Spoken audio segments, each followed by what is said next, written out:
Yo, my granny used to prick her fingers back when she was picking cotton. Now I'm picking cotton shirts just for me to rock them.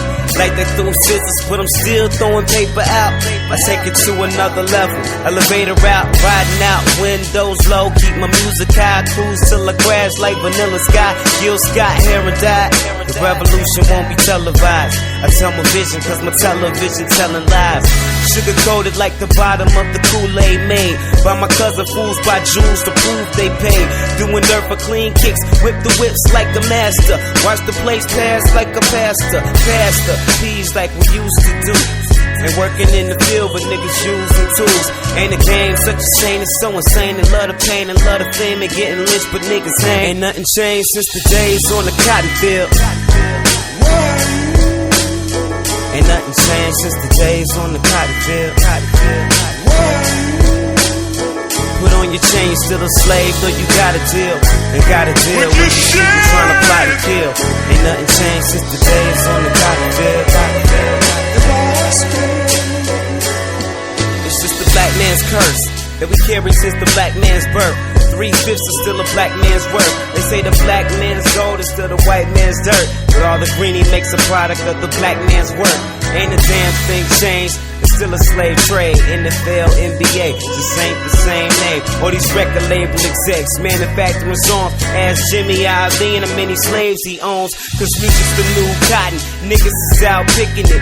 Minute you ain't got a hit, see how many give a shit. Your worth is just equivalent to their financial benefit. Forgetting navigator farmers in Tuskegee, syphilis, killed in the till. Toss the body in the river, cop shot Oscar Grant. Cause to them you just a nigga, ain't a game. Such a shame, so insane, know the pain. Say the souls of those who must have son of slaves. Ain't nothing changed since the days on the cotton field.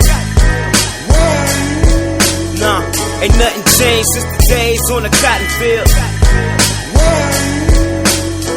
Put on your chain, you still a slave, though you gotta deal.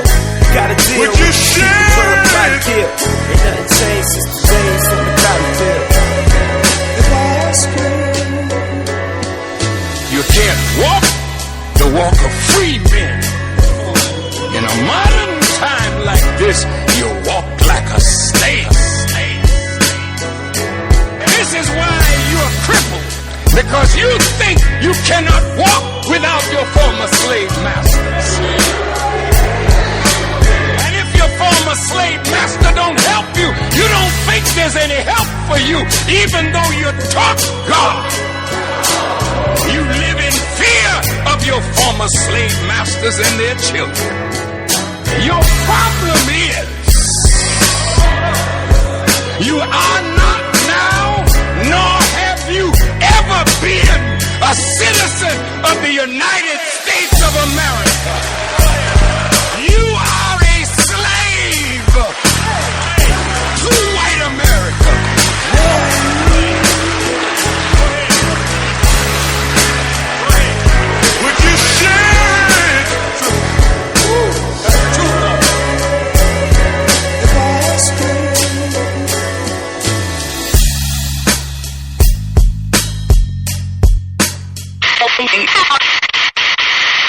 You are now rocking with Flyboy Radio, the best in culture, the best in the world.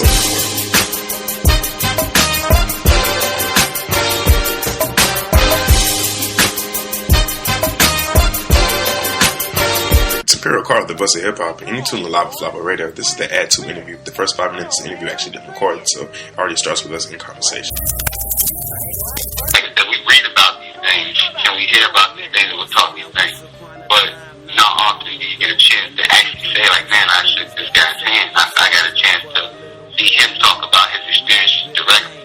And, you know, we have to cherish the legends while we have them. We have to give them the flowers while they're still here, to smell them and tell them the word while they still have to hear them. So, it's a beautiful thing, man. I enjoyed it, man. We had jokes and, you know what I'm saying, shared a couple stories, so it was fun. That's what's up, man. And these are living heroes, man. These are the people that we should be looking up to as black people. So, you know, not even just black people, but they're, you know, they're from I mean, that's people. The type of sacrifices that they made. You know, it's stories I think everybody could admire. You know, them of course, perseverance and determination, and you know, it's sad of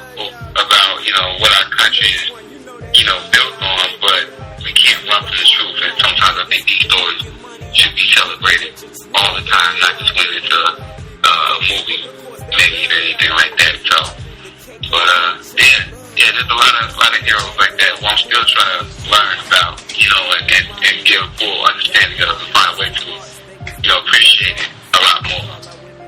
Absolutely, absolutely. So, what's behind your name, man? Add-2. Oh man, I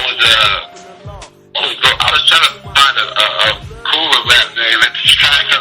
I was like, man, I gotta find something else that's dope that when people hear it, like, yo, that's ill. But I couldn't find anything.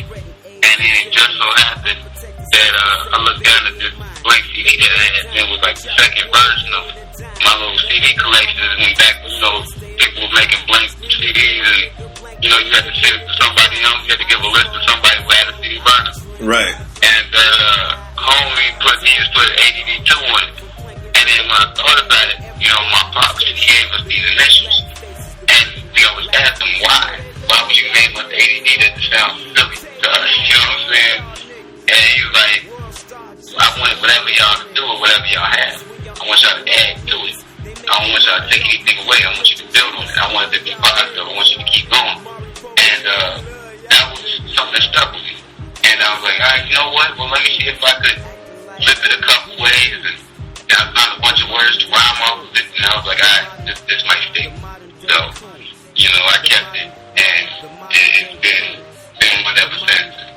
You know, that it kind of fits when people see me. But then they think I'm good at math. And then realize I'm like horrible. I'm horrible with anything outside of the basics. So, you know, but it works though.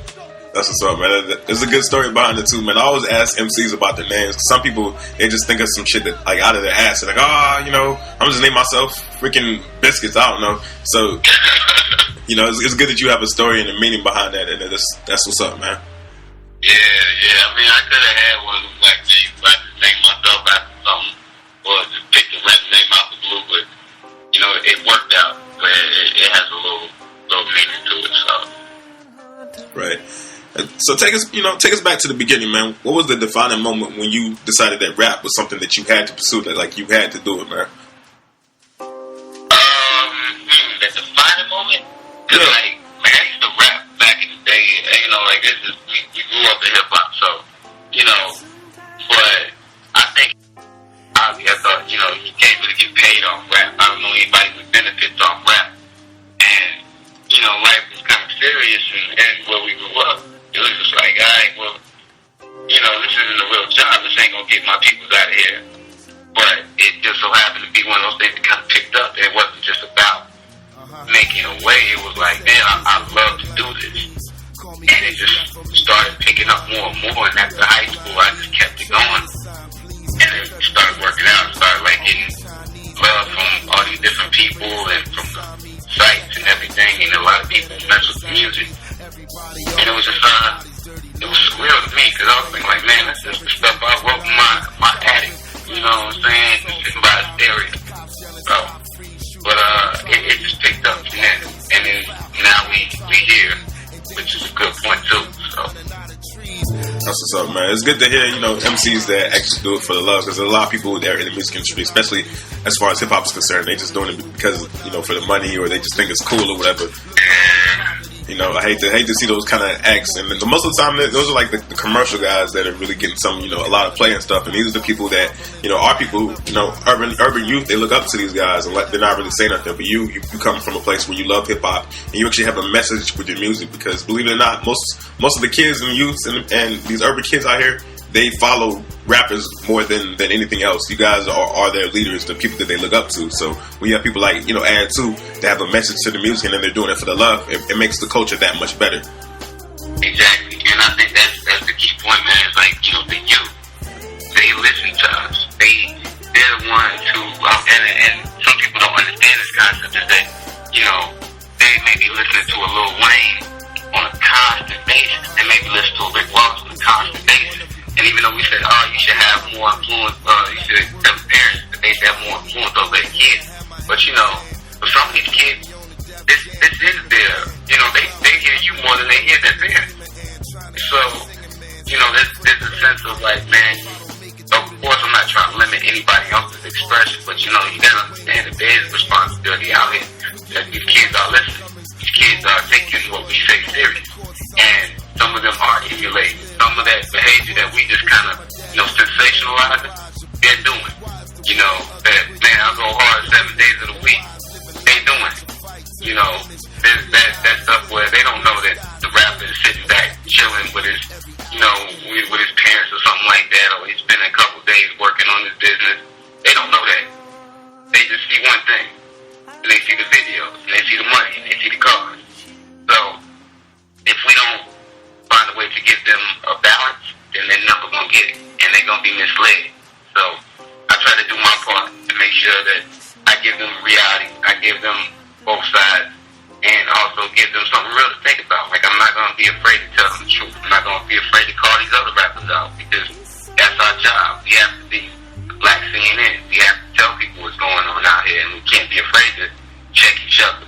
It's going to be done out of love, or if you want to take it there, go somewhere else. But, we can't be afraid to say something. Right, because we don't have any, black leaders too much. Not so many. I mean, we have Barack Obama, but you guys are the leaders out there. You guys are our Dr. Martin Luther Kings, our Malcolm X's of this age. So it's important that you guys, with the rappers anyway, they take it seriously. Not so much that they have to be a role model, like Charles Barkley. I'm not a role model, but just to set a better example, because they do follow, rappers and stuff like that. So exactly. That's absolutely right. It's like I always tell people, I don't want to be put in a position that I'm not ready to be in. But you have to also realize where you are. You know what I'm saying? Like I just got done speaking to kids that, they take these words very seriously. They take these words very seriously, and it means a lot to them to have people who see the potential in them and encourages them to do better. And if we're not doing that, then we're not doing our job. If we're not making life easier for the people who's coming up after us, then what are we doing? Sometimes I get struck by that when I think about music and I think about how selfish hip-hop has become. That's the point where I get a little annoyed. You know what I'm saying? Because there's a whole generation that's coming on afterwards that we're really screwing up if we're not careful of how we do it. But just like you said, we are, the human beings. We are Malcolm X. We are the Martin Luther Kings. We are the Rosa Parks. We are the people who can be the ones to spark change. Because if we can turn around and make, a certain brand of anything, whether it's clothing, liquor, or whatever, if we can make negative things popular in a year, and make it to a point where everybody has to have it, how come we can't do the same thing when it comes to something positive? How come we can't do the same thing when it comes to building our culture up or building our people up? We can have that same power, that same influence, or even controlling, trying to curb the violence. But nobody wants to do that. right. We can talk about ace of spades all day. We can talk about, what's new cars or Bugatti or whatever it is. And everybody wants to go and get it. But then nobody wants to say anything about how we hurt each other, how we commit the cultural genocide. You know what I'm saying? Nobody wants to say that. But we can. But if they understood the power of the position that they have and that pedestal that they have, then we can change everything. It's not impossible. Because all this destruction that came up to this point was man-made. Right. You know what I'm saying? And if it's man-made, that means it can be undone through man. So, it's not like some big disaster happened that we couldn't control. And it ruined everybody's destruction. No, we made ourselves this ignorant. So, we can make ourselves smart. We can make ourselves intelligent. We can encourage something better. Right. As you know, in my shows live already, I've tried to do that. Like, I've done shows on education. I've done shows on AIDS awareness, and those are some of my lowest rated shows. People don't want to hear that type of stuff. They all they want to hear is entertainment. So it's very frustrating. You're in a better position to do something about it because you make music. You're a rapper. So people are more likely to listen to you than they listen to Imperial Carter on the radio talking about the importance of education or the importance of being aware of HIV and protecting yourself. So people don't want to hear that type